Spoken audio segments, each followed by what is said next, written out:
TV रख के पास पागल हुई सास। आजकल वर्मा जी की पत्नी देवकी जी केबल पर रियलिटी शोज देख देख कर बहुत कुछ सीख रही हैं।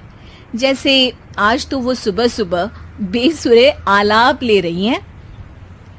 सारे गामा धा। माँ जी, सारे गामा पाधा नीसा होता है। अरे वो तो सब गाते हैं, ये मेरा स्टाइल है। आवाज तो कम कर लीजिए माँ जी, पर्दे फट जाएंगे कान के। ये कहो कि पर्दों में आग लग जाएगी। देखना, मेरी आवाज सुन के जज आग लगा देगी, आग लगा देगी, तू तो आग लगा देगी, ऐसा बोलेंगे। सरिता वहां से परेशान होकर चली जाती है और सास रियाज जारी रखती है। सारे गाओ, सारे नाचो। तभी बाबूजी दुकान से लौटते हैं। अरे देवकी, क्यों तानसेन बनी हुई है? कान से खून निकालोगी क्या? अरे क्या हुआ, रियाज तो करने दो मुझे। इसको रियाज बोलते हैं? ऐसा लग रहा है जैसे घोड़े हिना रहा है। घोड़े पे बैठ के ही बम्बई जाऊंगी मैं तो, जब जज साहब कहेंगे कि देवकी तुम मुंबई आ रही हो। जज साहब, वो अदालत वाले? अरे नहीं नहीं, बड़े लोग हैं, आप नहीं जानते हैं। ओ मैं तो छोड़ चली अपना ये देश, बम्बई मुझे प्यारा लगे। गाना गाती हुई देवकी चली जाती है और बाबूजी अपनी सरफिरी पत्नी के इस संगीत प्रेम की चर्चा करने बहू के पास चले जाते हैं।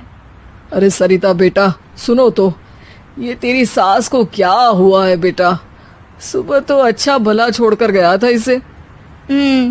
सिंगर बनेगी अब वो। सिंगिंग रियलिटी शो में जाने की सुबह से तैयारियां चल रही हैं इनकी।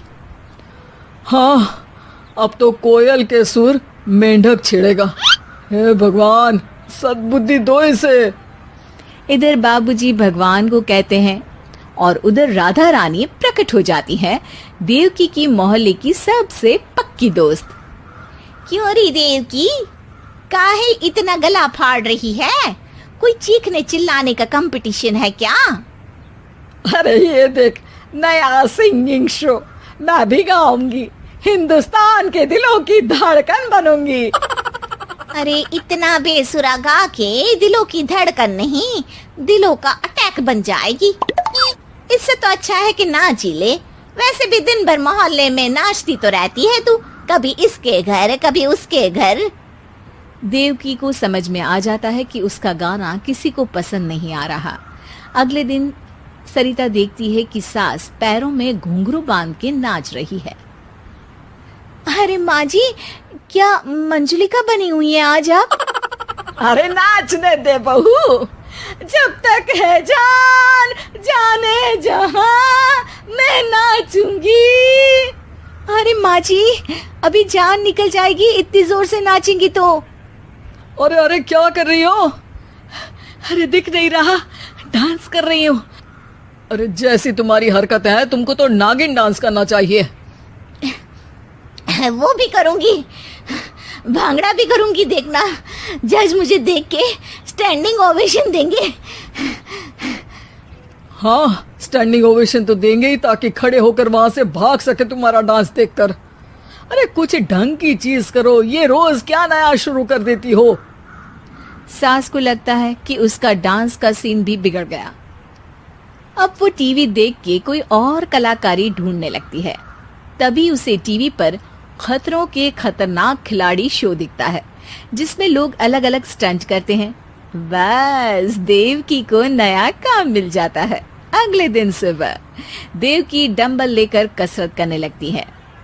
माँ जी, ये क्या कर रहे हैं आप? अरे खली जैसे बनकर खलबली मचा दूंगी। कल मैंने खतरों के खतरनाक खिलाड़ी देखा, और सोच लिया कि मुझे वही जाना है। हाँ बस। तभी वहाँ बाबूजी भी आ जाते हैं। अरे इतना भारी डंबल, अरे गिर मत जाना कहीं लेकर। अरे चुप करो, तुमसे कुछ नहीं होता इसका मतलब ऐसा नहीं कि मुझसे भी कुछ नहीं होगा। मैं तो खतरों के खतरनाक खिलाड़ी में जाने वाली हूँ। हाँ मैं तो इस शो में तभी गया था जब तुमसे शादी हुई थी। तुमसे शादी करना भी खतरों के खतरनाक खिलाड़ी में जाने से कम थोड़ी ना। अब चुप भी रहिए। अरे बहू, वो भारी वाला डंबल उठा कर ला तो। अरे ना माँ जी, आप संभाल नहीं पाओगी।